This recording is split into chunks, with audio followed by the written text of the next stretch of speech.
Who remembers this case, this patient?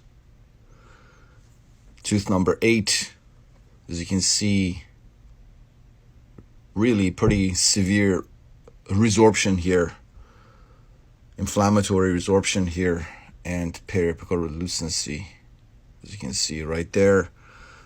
This was one of my assistants' boyfriend. He came to see me. He was very desperate. He didn't want to lose the tooth because he didn't have the means to replace it. And he is very young. He is in his early 20s. Very young kid. And as I said, desperately wanted to try to save the tooth. And he was told to go ahead and extract it. But, you know, if you extract a tooth, especially tooth number 8, your front tooth, and you can't replace it, then as someone at any age, forget about, being a 20-some-year-old kid, walking around town with no front tooth, it's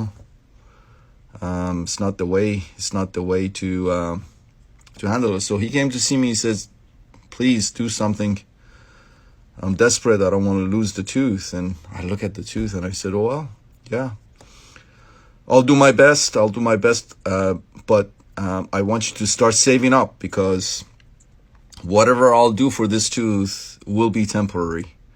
So he agreed. He said he was going to save up, and right away. And all he needed was just a few months to just save up enough so that when the tooth is extracted, then he could replace it. So this is another angulation of the tooth, and you can see how severe that inflammatory resorption is. And you can see the periapical relucency here again. This was 6 months ago when he came to see me, 6 months ago. And here's the date, as you can see,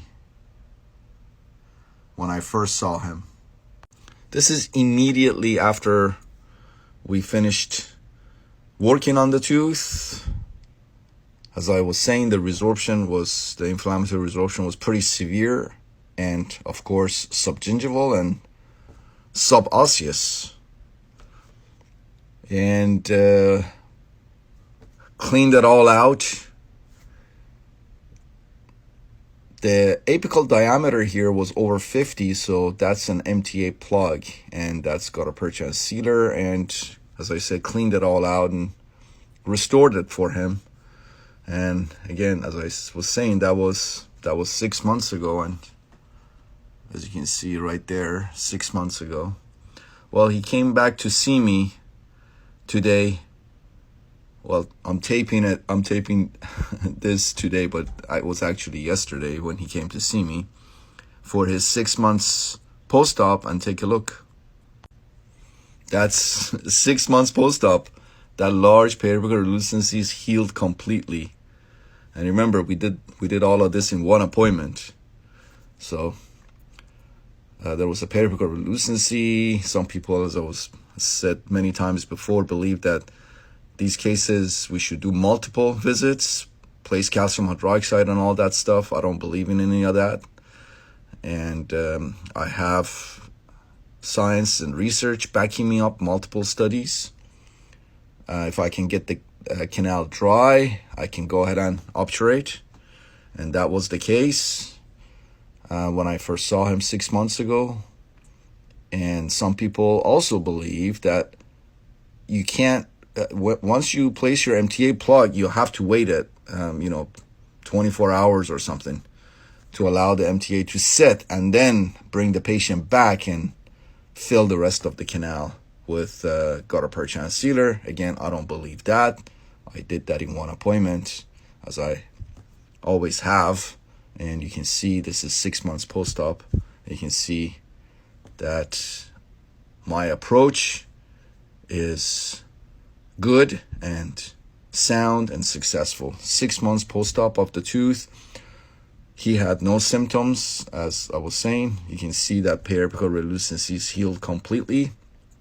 Tooth was within normal limits to percussion, palpation, probings were 1 to 2 millimeters, 1 to 2 millimeters all around the tooth. And I'm looking at this tooth and I'm telling the kid, I was worried you may not even have this tooth in your mouth for a month. It's already been 6 months. The infection is gone. You have no symptoms, percussion, palpation within normal limits, but the probings are 1 to 2 millimeters. I mean, tissue was so healthy. So I was telling the kid, you may have this tooth in your mouth for a long time. We're talking perhaps maybe years.